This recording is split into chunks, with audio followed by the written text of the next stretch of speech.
Weak ಆತನ ಅಂತ ಅನಿಸ್ತದೆ. ಆ ಥರ ಯಾವುದೂ ವೀಕ್ ಆಗಿಲ್ಲ. ಫಸ್ಟ್ ಡೇ ಇನ್ಸಿಡೆಂಟ್ ಏನು ನಡೆದಿತ್ತು ನಾವು ರಾತ್ರಿನೇ ಆ್ಯಕ್ಷನ್ ತೊಗೊಂಡಿದ್ದೀವಿ. ನೆಕ್ಸ್ಟ್ ಡೇ ಏನಿತ್ತು ಅದನ್ನು ಕೂಡ ತೊಗೊಂಡಿದ್ದೀವಿ. ದಯವಿಟ್ಟು ತಾವು ಅರ್ಥ ಮಾಡ್ಕೋಬೇಕು, ಪೊಲೀಸದು ಪ್ರಯಾರಿಟಿ ನಂಬರ್ 1 ಏನಿದೆ, ಶಾಂತಿ ಸುವ್ಯವಸ್ಥೆ ಆಗಬೇಕು, ಕಾಪಾಡಬೇಕು. ಅದಕ್ಕೆ ಕೂಡ ತಮ್ಮ ಮಾಧ್ಯಮ ಮುಖಾಂತರ ನಾವು ಅಪೀಲ್ ಮಾಡ್ತಾ ಇದ್ದೀವಿ. ಇನ್ನು ಮುಂದೆ ಕೂಡ ನಮ್ಮ ಇಲಾಖೆಯವರು 24/7 ಕೆಲಸ ಮಾಡ್ತಾ ಇದ್ದಾರೆ, ಡೇ ನೈಟಲ್ಲಿ ಕೆಲಸ ಮಾಡ್ತಾ ಇದ್ದಾರೆ. ಲಾಸ್ಟ್ 3 ಡೇಸಲ್ಲಿ ಬೇರೆ ಯಾವುದೂ ಇನ್ಸಿಡೆಂಟಲ್ಲಿ ಆಗಿಲ್ಲ. ಇನ್ನು ಮುಂದೆ ಕೂಡ ಯಾವುದೂ ಇನ್ಸಿಡೆಂಟ್ ಆಗಬಾರದು, ಅದಕ್ಕೆ ಕೂಡ ನಾವು ಸಾಕಷ್ಟು ಬಂದೋಬಸ್ತ್ ಮಾಡಿದ್ದೀವಿ, ಕಂಟಿನ್ಯೂ ಮಾಡ್ತೀವಿ. ಒಂದು ಕಳೆದ 20 ವರ್ಷದಿಂದ ಗಲಾಟೆ ಆಗಿಲ್ಲ.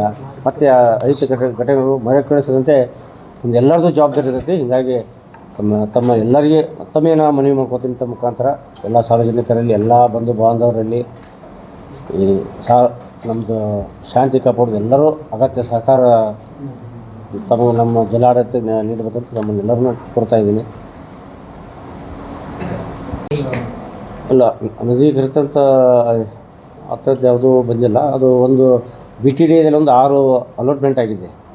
ಏನು ಅಲಾಟ್ಮೆಂಟ್ ಅನಧಿಕೃತ ಅಲ್ಲ, ಅದು ಹಳೆಯ ಬಾಗಲಕೋಟೆ ಎಲ್ಲಿ ಇತ್ತಲ್ಲ ಅವ್ರಿಗೆ ಪುನರ್ವಸತಿ ಕಲ್ಪಿಸಿ ಜಾಗದಲ್ಲಿ ಕೊಟ್ಟಿದ್ದಾರೆ.